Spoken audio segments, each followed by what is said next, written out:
CLAUDIA, The Subterranean Saga, Book 2, written by Wade Gustafson, narrated by Stockton Harris. Prologue. The weight of the cag increased with every step, threatening to overwhelm the runner's stamina. With his final reserve of strength, the runner lobbed the tortuously heavy leather ball forward, sending it arching over the heads and outstretched arms of two line guards, only a moment before he disappeared beneath the bulk of a third defensive man. Up the mossy field, the now feather-light cag landed in the waiting hands of a fresh runner, who made a short and effortless dash forward before throwing the ensorcelled ball through the unattended goal ring. The crowd gathered in the Lord Martyr's arena howled and cheered, for the goal meant victory. There would simply not be enough time left in the game to turn favour. For Minnow, a small and meek-looking man with dark leathery skin and slick grey hair, the goal brought on a sense of utter disgust. Another 50 flays down the chute. Minnow spat as he got up from his seat and worked his way through the throng of spectators. He hated these civilized games, and had suffered nothing but ill fortune gambling on them. He was not alone. There were others like him, bitter and angry as they filed out of the three-tiered arena, with no need to watch the final seconds of the game play out to mock them. Minnow moved quickly down the steep stone steps, and was soon outside with the great undercity of Subterranea spreading out before him. Crammed within a bowl-shaped cavern 6 miles wide, and nearly 3 miles at its most narrow point, Subterranea, the British capital, was aglow with magically conjured firelight that painted the undercity in dancing shades of yellow and orange. For more than 150 cycles, a full year and a half by British reckoning, the great undercity had been expanding to fill the colossal cavern. Even in his grandfather's time, Subterranea had stretched from cavern edge to cavern edge, and when the undercity could no longer expand outward, it began to climb upward. From his vantage point atop the great central flowstone upon which the arena was built, Minnow could see the tall, sprawling, flat-roofed buildings interspaced with clusters of exotic towers further connected by a web of bridges. Some of the more impressive structures rose even higher until their tops disappeared into the perpetual gloom of this naturally lightless place, and presumably connected to the scalloped cavern ceiling, the way stalactites and stalagmites sometimes meld together into columns of stone. The only light to break the gloom overhead was the reef, a region of jagged coral that snaked along the distant ceiling. The Painted Reef, as it is often called, an ancient remnant left over from the world's distant past when the cavern was flooded with seawater. The millennia that have passed have seen the water drain, leaving behind several salt lakes in the lower regions of the cavern. And the reef itself, which glows green, yellow, blue, and red from the colourful lichens that paint it. Minnow turned his attention away from the familiar sights of the undercity when he heard the deep horn and synchronous cheer erupt from the arena. He waited. Not far away from him, and clearly visible despite the milling crowd of people emerging from the arena, was the first of a ring of 20-foot statues that surrounded the massive structure. The statue was that of Tyrell the lizard, a long-dead gladiator who had gained a great deal of fame during the time of the 5th Lord Martyr, when it was blood sports that were played out in the prestigious arena. Mina was a much younger man back then, and he had always enjoyed the brutal and bloody duels.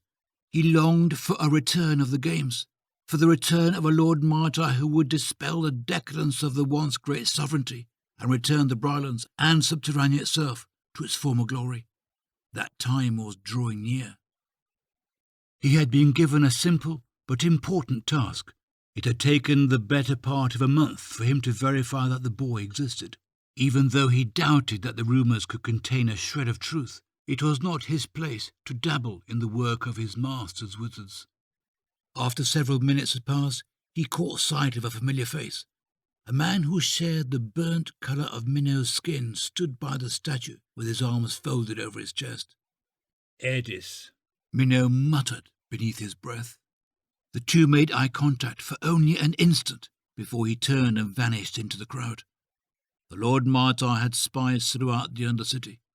It was not safe to send written messages here, and one never knew when a warder might be watching from behind a shroud of invisibility, or listening clairvoyantly for signs of conspiracy against the Lord Martyr's rule.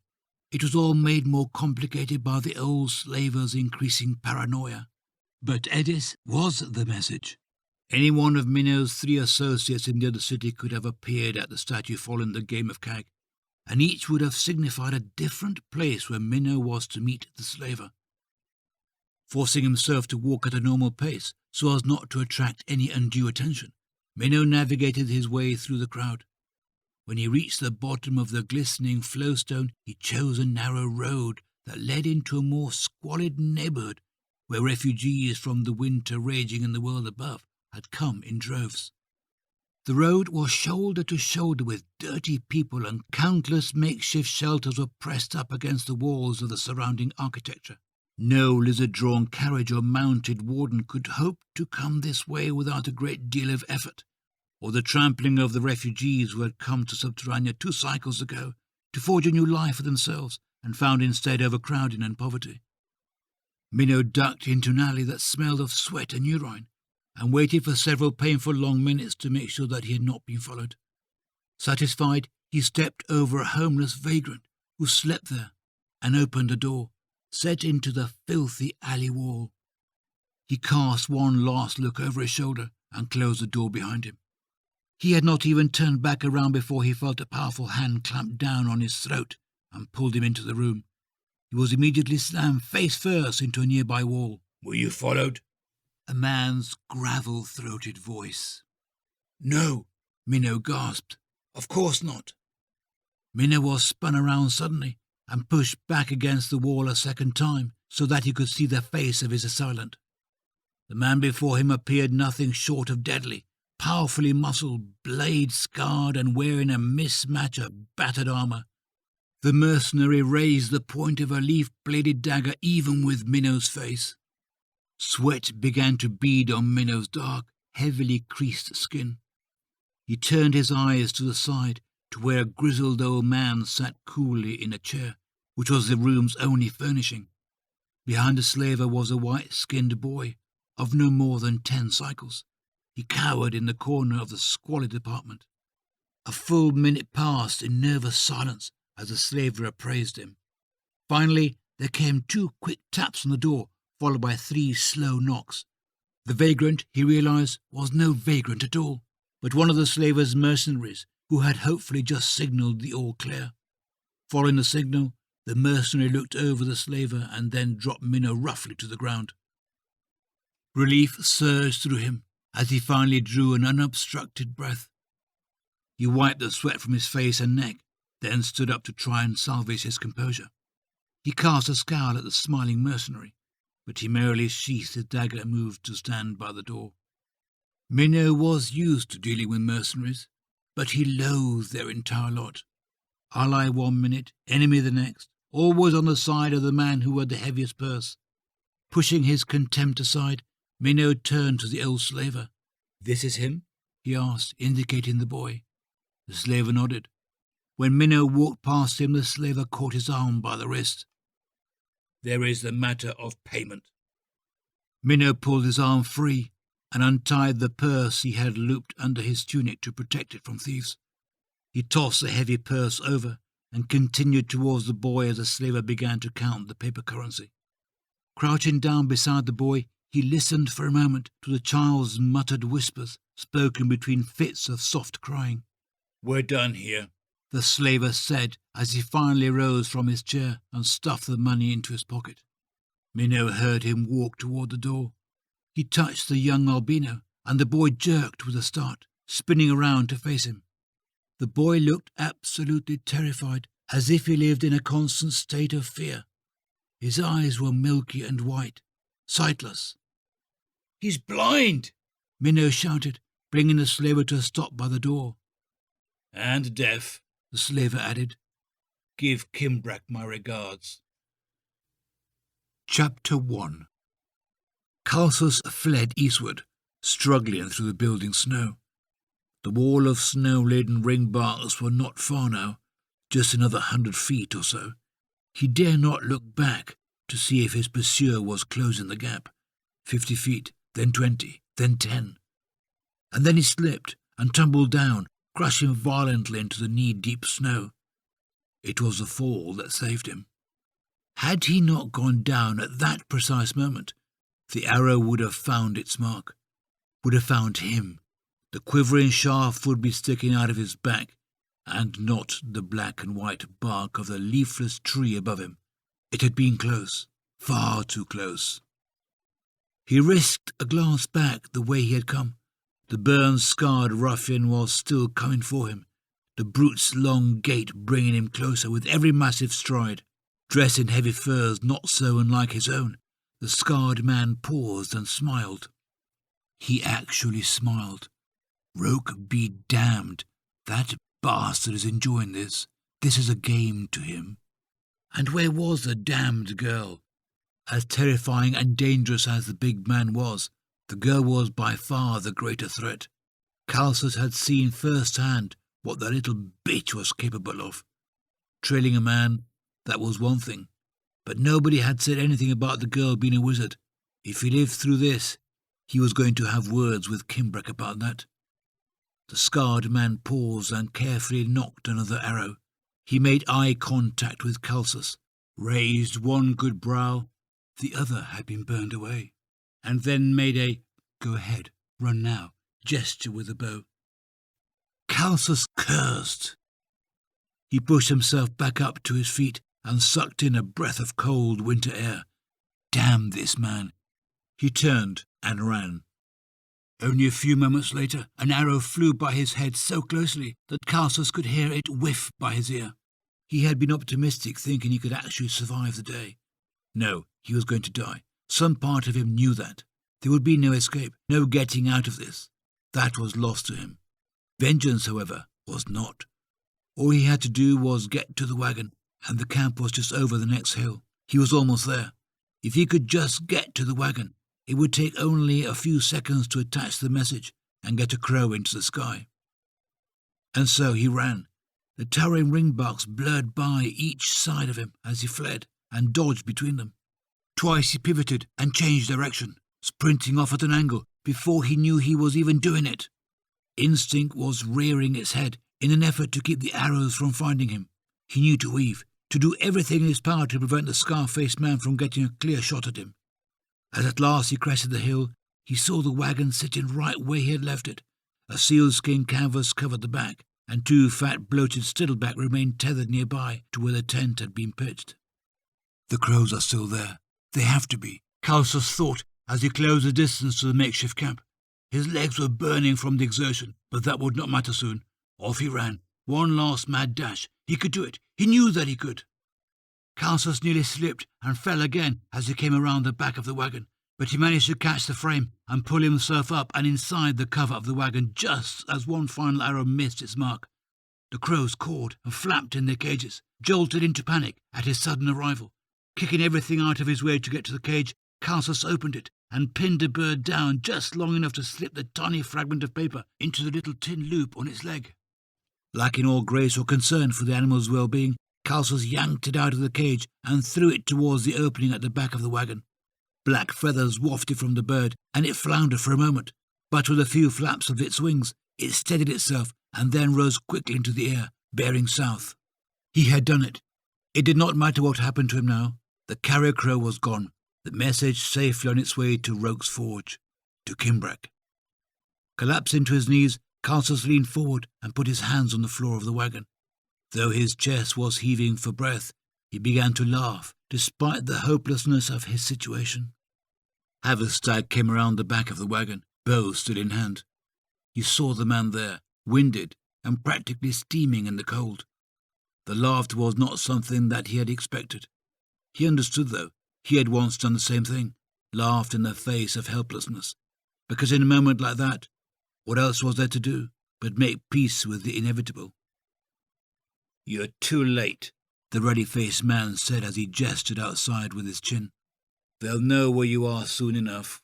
Kimbrack will send more people now. They'll find you, just like we did." "Maybe." Haverstag said as he looked around the interior of the wagon to make sure there was nothing this man could use as a weapon. "But if they do, we'll kill them too." The crunching of snow caused Haverstag to turn his attention toward Claudia, who had finally managed to catch up to him. She was out of breath and panting. Claudia had grown up a lot over the last 2 cycles. Her hair was longer now, lighter too, weathered. He supposed by the rough and tumble way they had been forced to live since leaving Sea Heaven. He looked at her and remembered the softness of her features as they had been when they had first met.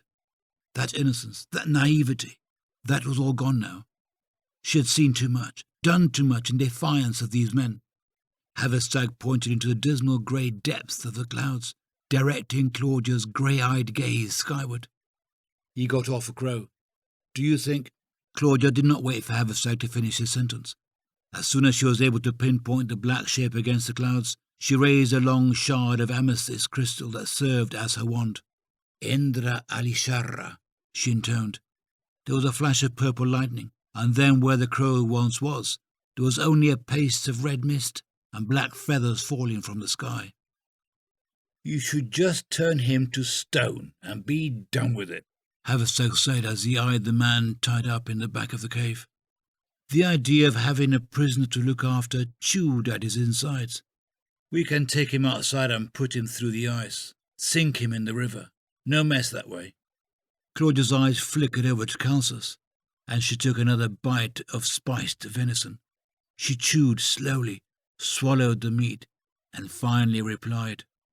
"Could," she said. "Better than he deserves, that one." She dipped some bread in the remaining gravy on her little copper plate. "I'm thinking something else, though. He can't tell us anything we don't already know. He's just a liability for us, dead weight, and another mouth to feed," Haverstag objected. For his part, Calsus had not been much trouble. He had submitted with no fuss back at the wagon camp, and since then he had barely spoken at all. Only once had she heard him speak, to ask for water after the 3 of them had returned to the cave with the 2 stiddleback and what they had chosen to filch from the wagon. "He's not much trouble," Claudia said while looking pointedly at the man, "and smart enough to understand what I'll do to him if that changes." Claudia finished her stolen meal and put her plate aside. The meat was a very welcome replacement to the gruel Haverstag had been making for them. Winter had proven every bit as relentless as her grandfather had always told her it would be. Most of the wild game had gone now, driven underground into the world below. What remained up here, in the world above, well, that was mostly just a strange new food chain comprised of predators that had adapted to the way things were now. Monsters eating monsters.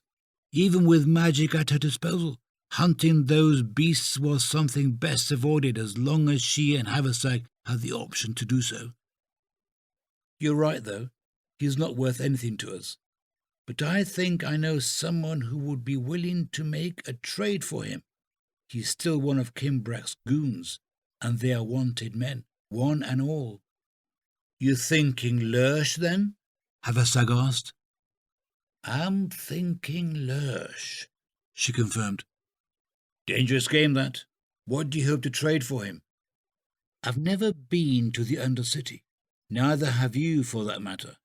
We need someone who knows the place, someone who can get us back on the scent, and who is able to open doors that we can't." Claudia rose and stretched. "Grandfather told me of a boy he knew. He'd be a man now. Just the man for the task, if we can get him."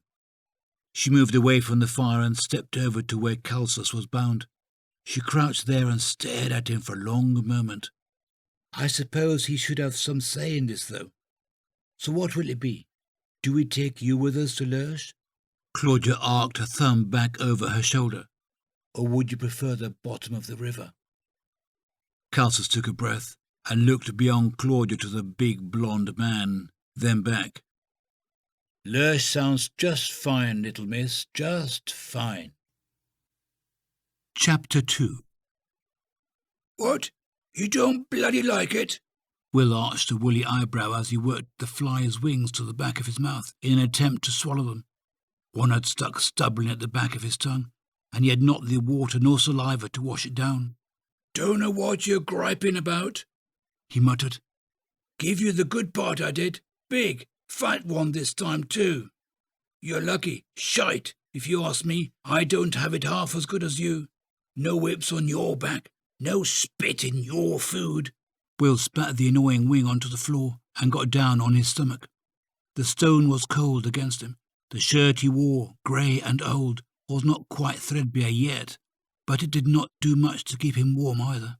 Not with the winter snow outside and relentless draught floating in the air, despite the shutters pulled close over the barred window of his cell. He scooted forward, inching himself right up to the corner of the little cell that had been his home for the last 40 cycles of his life. His face was now close to the web, and he regarded the fly quizzically as it struggled against the dusty strands of webbing where Will had tossed it a minute before. It was not that Will enjoyed watching the fly suffer, though there was a time, long ago now, when he enjoyed watching things suffer. His thoughts shifted suddenly away from the past, long practice keeping him from thinking about the many things in life that haunted him. An image flashed into his mind. Him dead and gone. The cell quiet. What would happen to the spider? One of the wardens would send a boy up to douse the cell with water and rinse away the grit, grime, and the stink of an occupant who had been confined here longer than any of the wardens here had been alive. Will's few things would be removed and probably burned. The cell would be cleaned, and the dark stain between the bars of the window where Will emptied his shimmer pot would be scoured away. The flies will stop coming, Will thought to himself. "You might die here," he said aloud, addressing a dark shape starting to emerge from a crack in the stonework of the wall. "Course, maybe you'll finally move on. I bet you could find a warmer room if you did. Maybe somewhere that you don't have to rely on a wretch like me splitting flies with you." Will smiled happily at the thought. The spider was his only friend. He wanted it to be happy. The image in his mind of a spider spinning up a web in the kitchen where it could catch weevils brought a little warmth into Will's chest. Wretch was a fitting word for Will. He knew that. Though he had not so much as seen his reflection since his childhood in Dremere, he knew that when he did, he would be a stranger to himself. His body had long since embraced the life changes leading to adulthood. He wondered if he was older now. He felt old, and his hands had started to wrinkle a long time ago. His hair was still dark, though some of the long strands were turning grey. He was tall, or at least he thought he was tall now, and he knew that he was strong of body despite his age. His stomach was hard and flat, his arms strong and sure. He was a man, yes, but probably not yet an old man. A man the age he remembered his father being, before he died, maybe. Father is dead, Will thought. Mother too, he said to himself. Carl and Mika too, all dead. Will's eyes began to tear up. He snorted and shook his head violently, pounding a fist into his right temple to knock the thought away. And then the images that haunted him were gone. His tear-filled eyes slid over to the spider as it finally emerged from its nook, and Will wiped his nose with the cuff of his tattered sleeve. The spider was larger than most he had seen come and go over the cycles, thick-legged, hairy, and just big enough that Will could make out its eyes and fangs when he lay close to it to talk. His vision wasn't what it once was, so he was glad he could look the little creature in the eyes. That had always made him happy. It was as if the spider understood his words when Will could see understanding in its little black eyes. Will had been brought here as a boy, just on the cusp of adolescence.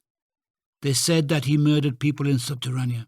They said that Will had not been sound of mind since his family was killed, and that it was not a surprise that he had done something so horrible, given what he had been through, what he had seen. Some of the survivors petitioned the Lord Martyr to have Will hanged, but in the end, perhaps because of what happened out there in the swamp, Will was sent here instead, to be forgotten about. It's all just the past, Will told the spider as he shook his head to keep the memories at bay. I'm not that boy no more. Haven't done anything like that in a long time," he protested. Will pushed himself up to his knees and then scooted back to the wall near the web. He watched the spider creep a little bit closer to the fly, twitching helplessly in the web. He wiped his eyes to rid himself of the tears before they could fully form. He hated memories. He did not have any good ones. He knew there must be some, but he could never think of them. Maybe that little patch of yellow flowers. "And that one time don't count," Will yelled at the spider when his thoughts strayed to the last man he had killed, right here in this very cell. Will used his breeches to strangle a man as he slept. It was the last time that they put another man in the cell with him, and that was, 2 cycles ago? Maybe 10. His face began to flush with heat, rage building as yet more memories rushed and biting into his mind. "That," Will started, "that wasn't for me. That was for you. They shouldn't have put him in here with us. I told him I didn't want him in here. And he shouldn't have tried to squish you. I told him not. You heard me. I told him not." Will slammed his hand into the stone wall above the web, taking skin off it, and then he roughly wiped at his eyes. "I told him not. So that's on him, and on them, and on you too." Will rose abruptly from his sitting position and spun to face the spider web. He leered down at it, his angry shadow causing the spider to retreat back into the crack of the ancient stone wall, fly untouched. "And what are you still doing here anyway? Nobody making you stay, nobody locking you in, no reason for you to still be here." Will swiped his scraped hand through the air. "Just go," he yelled at the spider.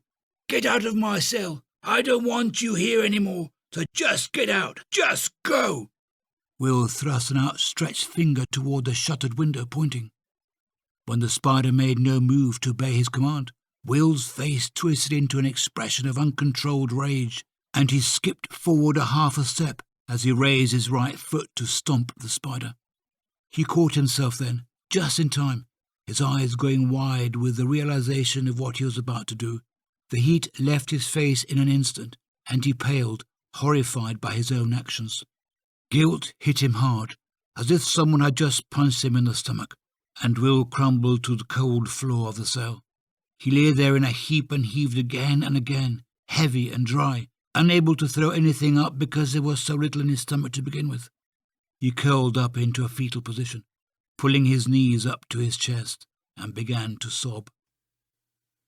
Chapter 3. "Because you're no good to us if you can't ride," Havoc told him flatly. "These clouds are going to bring snow again before nightfall, and we need to make the outskirts of Ambermain before that happens, or we'll all freeze to death out here. We won't make it before dark if we have to drag you along on foot." Castle stood beside Havoc, hesitant to take the reins of Claudia's stittleback. "And what's to keep me from just riding off?" Havoc smiled at Calsus. "Saw what she did to the crow, did you? She rides with me. You ride abreast of us. You just keep pace and don't stray." Havoc attempted to hand Calsus the reins again. "I don't rightly know what they'll do to you when we get to Lurch, but if I had my way, we wouldn't be having this conversation at all. You'd be at the bottom of the river, and I'd sleep just fine tonight thinking about it." Calsus nodded and took the preferred reins. He moved around the stiddleback and its rear legs, thin and wobbly things, buckled to let him clamber up to the saddle. Its winter pelt had come in thick, giving the normally hairless animal a coat of long white fur mottled with linear patches of black. Calsus had never really cared for the animals. It was the smell that bothered him the most, that and the way their jaws always worked at chewing their cud. "Fair enough, then. I'll give you no trouble, but I should warn you that I'm not much of a stiddleman. Where I grew up, north of Roke's Backbone, we didn't have these mangy things. My people rode roebuck." Calsus tapped his heels against the stiddleback, and it raised up its rear quarter and padded at the snowy ground. "Better suited for the sand." "People don't ride roebuck," Claudia said from her saddle after she had climbed up behind Havoc to share his mount. "They eat them, and at any rate, There's nothing north of the backbone. It's a desert, and people don't live in deserts." Calsus adjusted himself in the saddle and settled in for the ride. "Some do, lass, some do. But it's a hard life. That's why I came south." Claudia cut her sparkling grey eyes at Calsus and slid her hand purposely down to her wand. "Stay close to the river, Haverstag. If he intends to talk the entire way to Lurch, then I might change my mind about letting you sink him." The ride northward let the trio keep close enough to the river that their thought of being dropped into it was never far from Calsus's mind. He cared little for the constant silence that his travelling companions insisted upon, and cared less for them, but he sensed that they were not as horrible as Kimbrack had led him to believe.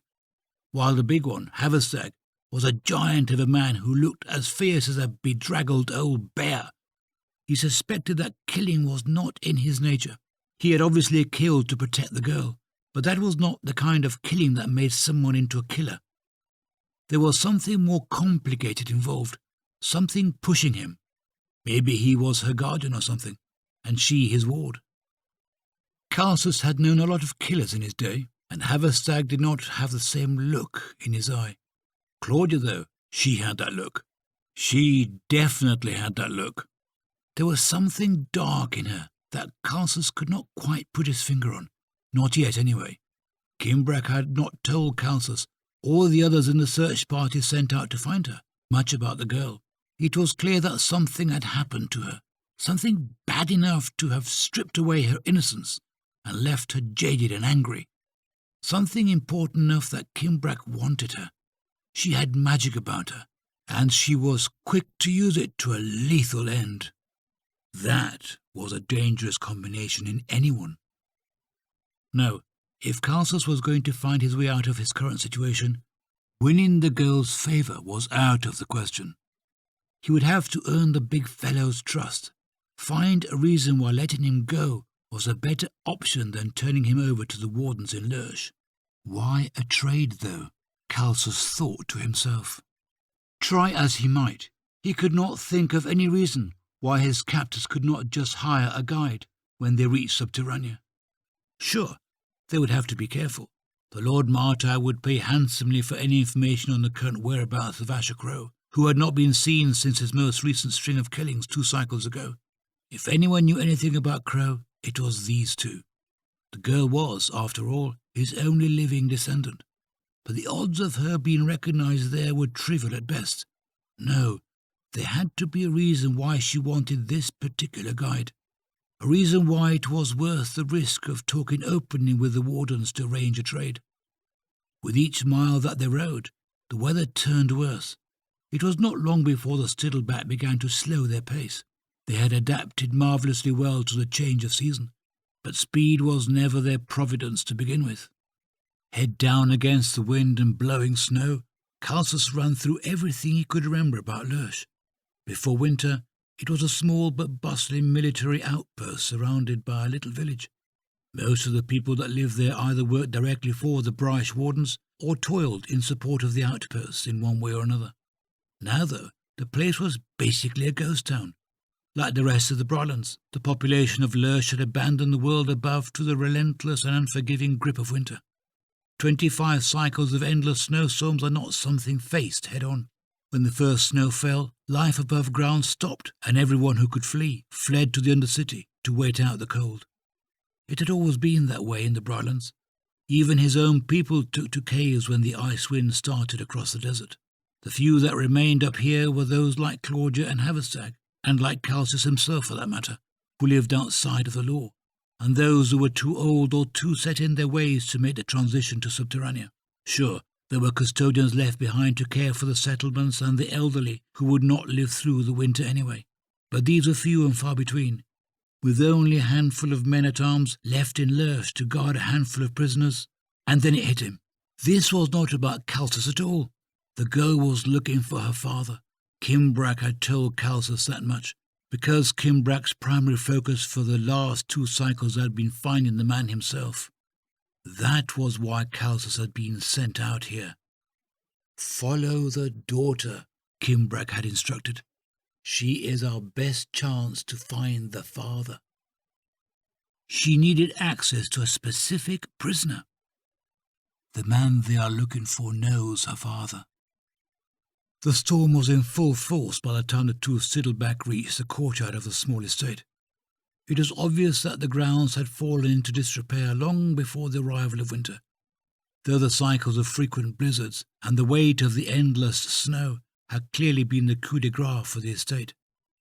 The stable once stood only a short walk from the main house, but it had been partially collapsed, and only a section of the westmost foundation remained standing. It was largely entombed by a snowdrift that nearly reached the bowing timbers of the sagging rooftop. Haverstag held out a mittened hand to his side, allowing Claudia to grab hold so that she could dismount before him. Her diminutive figure and short stature made her dismounting from the tandem ride treacherous, and she would have fallen had Calsus not been agile enough to spring through the knee-deep snow and steady her. "I'm fine," Claudia shouted over the wind as she pulled from Calsus' grip. Her words were muffled by the furs of her cowl and scarf. "Never doubted it," Calsus said, putting his hands up in mock surrender. "The stable's gone," Haverstag yelled over to Calsus as he hopped down to his feet. "The doors of the main house are tall enough for the Stiddleback. I'll see if I can get them opened wide enough for the beasts to get through." Haverstag handed the reins of his mount over to Calsus before striding through the snow in Claudia's wake. This is an opportunity, Calsus realized. He could be back atop his mount in an instant and spur both beasts off into the whiteout. With this blizzard, the girl might not even be able to strike him down before the snowy haze enveloped him. She certainly would not be able to pursue him in this storm. Haverstag would have no way to track him once the storm finally let up. But where would that get him? Like Claudia had said during the ride, Ambermain was still hours away, and the odds of finding shelter anywhere else was low. They were lucky that she knew about this place at all. She only knew it because someone named Odderly, an old friend of her grandfather's, had told her about it a long time ago. As a gambling man, Calsus knew that his hand was a losing one. Now was not the time to double down. Surrendering his base impulse to escape, he tugged on the leads and urged the Stiddleback toward the house. With a strenuous grunt, Haverstag managed to get the double doors of the old mansard to pull outward, enough for Claudia to slip through ahead of him. She found herself within the dusty confines of a foyer. A curving staircase led up to a dark landing. Even darker areas ahead of her revealed doorways and halls. "Intium orethem," Claudia quietly intoned as she waved her amethyst wand before her. The foyer was instantly bathed in violet light as the wand began to glow from within. Claudia could hear Haverstag struggling with the doors as she slowly advanced into the house. It was obvious that no one had lived here in quite some time. Through an open archway behind the stairs, she saw a fine dining table long enough to seat a dozen guests on each side. There were no place settings, but several beeswax candles rose from dusty brass fixtures placed every few chairs down the length of the table. These Claudia set alight with a wordless wave of her wand. In the added light, she could see a host of faces looking down at her from the walls. She paused there in the candlelight to stare at the faces staring back at her. Almost all of the framed oil paintings, all but one in fact, were of the same man. He was hard and cruel looking, with olive skin, fierce black eyes, dark hair, and a thin moustache. Each painting, and there were dozens of them adorning the walls, depicted the man dominating something or another. In one, he stood over the body of a dead elk, leaning on a long bow with a foot upon the neck of the majestic animal. In another, he coldly stood watch over a gathering of peasants working his crops. But it was the last, the one hung prominently over the broad fireplace, that made Claudia's skin crawl. It was not a picture of him, but of a young woman who lay back on a stone bench in a garden. Red roses bloomed all around her, and she clutched a white blanket to her breast to cover some, but not all of her naked form. A long, dark shadow fell over her from just beyond the canvas. You could not see the lord of the manor in this painting, but Claudia knew without a doubt that it was him. In the painting, the artist had captured the expression the woman wore in exquisite detail. It was a look of barely contained fear. Claudia shuddered and turned away. She knew that the man had died a long time ago. Audley had told her of the widow's tale. But being in this house, she could still feel his overpowering presence. Claudia felt as cold as if she were still standing outside in the snow. Then her eyes turned to the partially open door ahead, and she realized that it was not a ghost or a brooding evil of a wicked man, but just a chill draught blowing out from the adjoining room. She stepped forward, and then through the threshold. This room was a large parlour. Several leather chairs sat around a pair of round wooden tables with clawed feet. More paintings hung here, but these were more abstract and clearly painted by the hand of an amateur. The room was deathly cold and drifted in places with snow and dry, frozen leaves. The one large window of the room had been shattered inward, crashed into by a large ringbark outside, which must have been blown over at the onset of winter. Skeletal branches reached into the room, grasping, they seemed, for the room's only occupant, the corpse of widow Tillenbrook herself, who still sat exactly where she had died some time ago. Claudia could not tell how long the old woman had been dead. Her wing-bark chair, positioned comfortably near the hearth, was drifted in snow that had blown in against her. Frozen as she was, Claudia could make out the same expression of bottled fear that she must have worn throughout her long life. A small knife was still clasped in her right hand. Her left hung over the arm of the chair to dangle at its side. Frozen red icicles melted into a frozen pool of blood that spread around the chair. Claudia took a deep breath and backed slowly out of the room, closing the door after she passed through it. Unsettled, she bit her lip and returned to the hallway where she found Calsus pulling the saddles off the stiddleback tied to the banister of the stairs. "Where's Haverstag?" she asked. The kitchen, to his surprise, still held several sacks of beans and one of ground flour.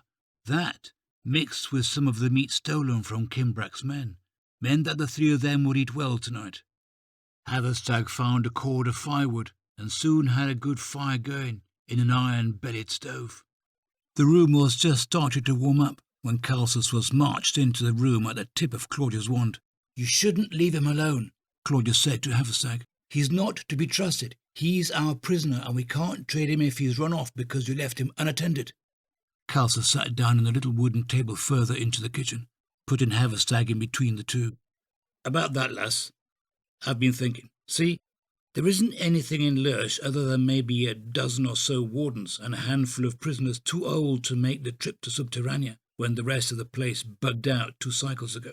Being that you plan to trade me, the only thing I can figure you could be after is information." Haverstag looked over to Claudia to find her listening to Calsus, though the face she was making was one of obvious disdain. Calsus continued. "Kimbrack didn't tell us much about you, but back in the forge he spent quite a lot of time talking about your father." At this, Haverstag's eyes went wide, and he moved to intercept Claudia, who was already drawing her wand back out of its sheath and stepping toward Calsus with hostile intent. Haverstag put his hands on her shoulders and gave her a knowing look that caused her to take a controlled breath and calm herself. Wait, Haverstag said to her. "Let him talk." "Right," Calsus said. "Let me talk. You'll be happy about where I'm going with this." "Get to the point, then," Claudia warned. "Right then. So I know both you and Kimbrack are looking for Horace Cobb, your father. You both share the belief that he's probably gone underground by now, and that means the Undercity. So I wager that you are looking for someone who knows things about Subterranea that you don't know. Probably someone who knows your father and knows his old haunts. Maybe you could trade me for someone like that. Get a few minutes alone with a prisoner and ask a few questions in exchange for delivering one of..." Calsus paused, trying to recall something. "Kimbrack's goons. Aye, that's what you called me. But I can do one better than all that, love." "You're not even from here. You said as much yourself," Claudia said to Calsus. No, Castle said.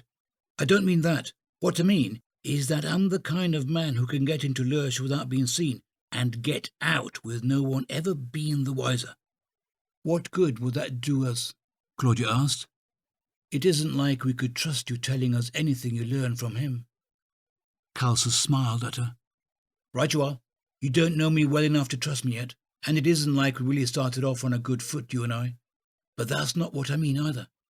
You're wanting to make your own trade, Haverstag concluded. You think you can get him out. Aye, I get your man out for you, and you let me go. It's a fair deal, and one that does, I admit, sway a little more in favour of me personally. Claudia scowled at Calsus before thrusting an accusing finger out at him. You would go straight back to Roke's Forge and tell Kimbrack everything. Calsus put his hands up defensively. Well, maybe not everything, but enough to keep me in his good graces, aye. But I'm on foot, lass. It's winter, and that means I'd have to go back by way of the world below. You've made that trip yourself, I'm told. You know, then, it will take me more than a week to get there, and that's if I don't have problems in the tunnels, which is unlikely. I'd give it a 50-50 chance that I make it back at all. You, though, you can have your man and be to Subterranea in what, a couple of days? You'd have quite the head start, even if Kimbrack went straight for you.